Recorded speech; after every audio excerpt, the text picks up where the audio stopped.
Hey guys, today I'm here with my October wrap-up. I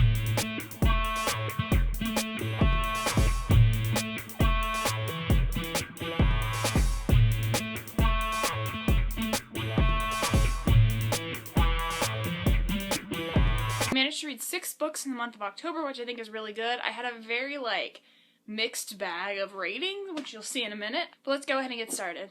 The first book I read was I'll Give You the Sun by Jandy Nelson. I don't have a physical copy because I borrowed it from the library. I'm sure you probably know what this is about, but it's about 2 twins named Noah and Jude, and it's told from their perspective. One, they're 16 and the other one, they're 13, and it's been getting a lot of hype, so I decided to try it out, and I was really disappointed. I really didn't like the characters or the story that much.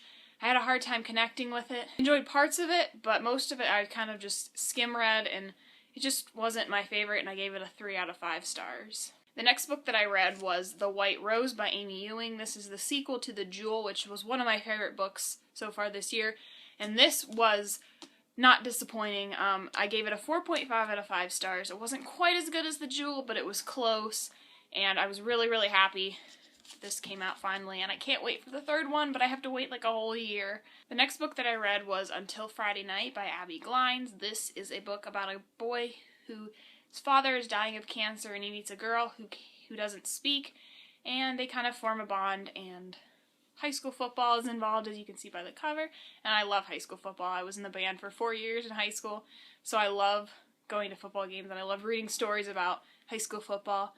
And I really quite enjoyed this book. I had heard mixed things about it. I've heard a lot of good things about the author, though.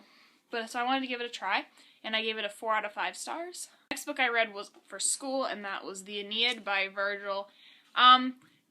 This book started out okay. I liked the journey part when he was journeying to, Carthage. But then after that, I just totally, lost interest. I didn't really care. I ended up skimming, the last half of it, which is not good. I guess it's just books for school I tend to not like, because it's not normally books that I would just pick up, and it's just not, I don't like books with war and stuff in them, and that's what, the second half of this book was. So I ended up giving this a 2 out of 5 stars. The next book that I read was Unspoken by Sarah Rees Brennan. This follows a girl named Cammie who lives in this small town in England, and she has this, connection to this boy that she's never met. They can speak through their minds, and one day he shows up, and she, meets her imaginary friend in real life, basically.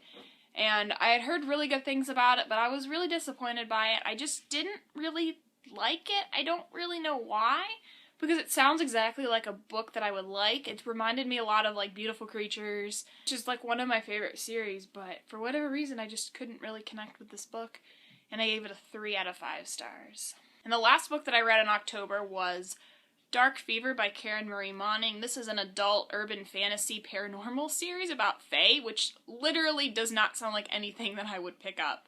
But I decided just whatever. I checked it out from the library on my e-reader, and I really, really enjoyed it. It was super addicting. I just couldn't stop reading, and I just had to know what was going to happen. So it was quite a surprise, because this is not a genre that I would normally pick up.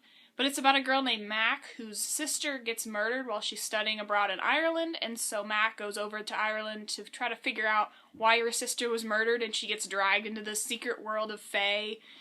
And yeah, I've never read a book about fae before except for The Mortal Instruments, which has a little bit of fae. And I really enjoyed this. I gave it a 4.5 out of 5 stars, and I'm definitely going to be continuing on. So those are all the books I read in the month of October. What did you read in October? Let me know in the comments down below, and I will see you again next time. Goodbye!